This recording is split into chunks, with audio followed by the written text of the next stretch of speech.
Operation सिंदूर पर CDS Anil Chauhan का बयान, कहा भारत न्यूक्लियर ब्लैकमेलिंग बर्दाश्त नहीं करेगा, मिलिट्री एक्शन में हमेशा रिस्क होता है। बीजेपी सांसद बैजंत पांडा के नेतृत्व वाला सर्वदलीय डेलीगेशन दिल्ली पहुंचा। अल्जीरिया, सऊदी अरब, कुवैत, बहरीन में किया पाक को बेनकाब। 5 जून तक 7 डेलीगेशन भारत लौट आएंगे। प्रतिनिधिमंडल के सदस्य एआईएमआईएम सांसद असदुद्दीन ओवैसी भी विदेश यात्रा पूरी कर हैदराबाद पहुंचे। ओवैसी ने विदेशों में खोली पाकिस्तान की पोल। पीएम मोदी से मुलाकात करेंगे संसदीय डेलीगेशन। 9 या 10 जून को दिल्ली में हो सकती है बैठक। डेलीगेशन पीएम मोदी को दे सकता है फीडबैक। भारत ने पाक को बेनकाब करने के लिए भेजा था डेलीगेशन। नागालैंड के 7 विधायकों ने एनसीपी पार्टी छोड़कर एनसीपी के फिर से राष्ट्रीय पार्टी बनने के सपने को किया चकनाचूर। अजित पवार और शरद पवार के बीच बढ़ती नजदीकियों से जगी थी उम्मीद। सीडीएस अनिल चौहान बोले, कोई भी मिलिट्री ऑपरेशन बिना रिस्क के नहीं होता। हमारे पास पाकिस्तान से बेहतरीन ड्रोन है। कॉन्स्टिट्यूशन क्लब में इंडिया गठबंधन की बैठक के बाद ऑपरेशन सिंदूर पर विशेष सत्र की मांग। 16 विपक्षी दलों ने विशेष सत्र की मांग उठाई।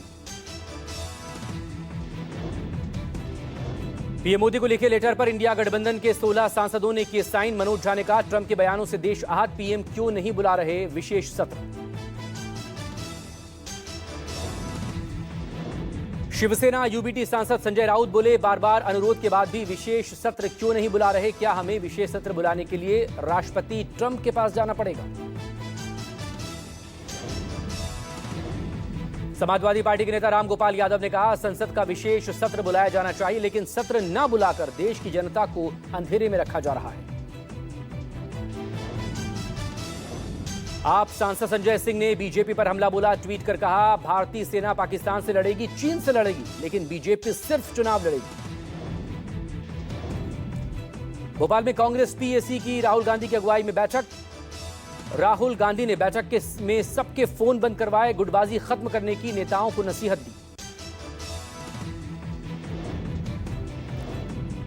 राहुल गांधी ने कहा, सबको मिलकर काम करना है, जिला अध्यक्षों को जिम्मेदारी मिलेगी, लेकिन जवाबदारी भी तय की जाएगी। राहुल गांधी के भोपाल दौरे पर मध्य प्रदेश कांग्रेस अध्यक्ष जीतू पटवारी ने कहा, यह भारतीय राजनीति के इतिहास का एक महत्वपूर्ण दिन, हम सौभाग्यशाली है कि मध्य प्रदेश को इसका अवसर मिला।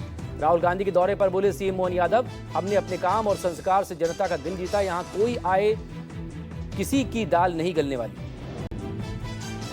मुजफ्फरपुर बलात्कार मामले पर बोले आरजेडी नेता तेजस्वी यादव का, बिहार में एक भी ऐसा जिला नहीं जहां बलात्कार की घटनाएं नहीं हो रही, यहां कानून व्यवस्था पूरी तरह से ध्वस्त हो चुकी है।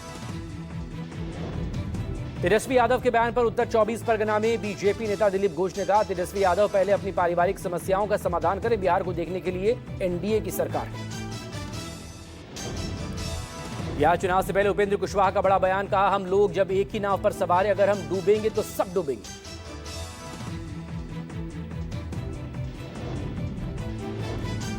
चंपारण में प्रशांत किशोर की सभा में नीतीश कुमार को बाय बाय। पीके बोले, पीएम मोदी नीतीश के लिए वोट मांगने आए तो मत दीजिए।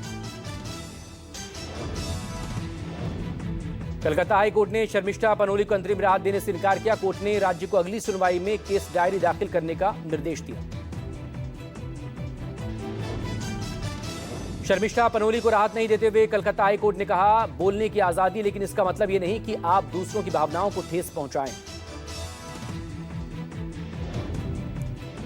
योगी कैबिनेट की बैठक में पूर्व अग्निवीरों को यूपी पुलिस और पीएसी की भर्ती में 20% आरक्षण मिलेगा, आयु सीमा में छूट मिलेगी। योगी कैबिनेट ने प्रस्ताव को मंजूरी दी। पंजाब की भगवंत मान सरकार ने एससी समाज को बड़ी राहत दी। 4727 लोगों के 68 करोड़ रुपए का कर्जा माफ किया। 31 मार्च 2020 तक लोन लेने वालों की कर्ज माफी।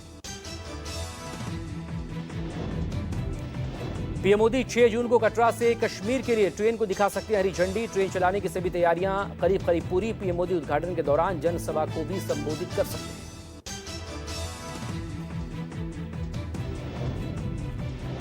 अयोध्या राम मंदिर परिसर में 8 देवालयों में देवी देवताओं की मूर्तियों की प्राण प्रतिष्ठा के अनुष्ठान शुरू। प्राण प्रतिष्ठा का मुख्य समारोह 5 जून को होगा। अयोध्या पहुंच रहे श्रद्धालुओं में भारी उत्साह।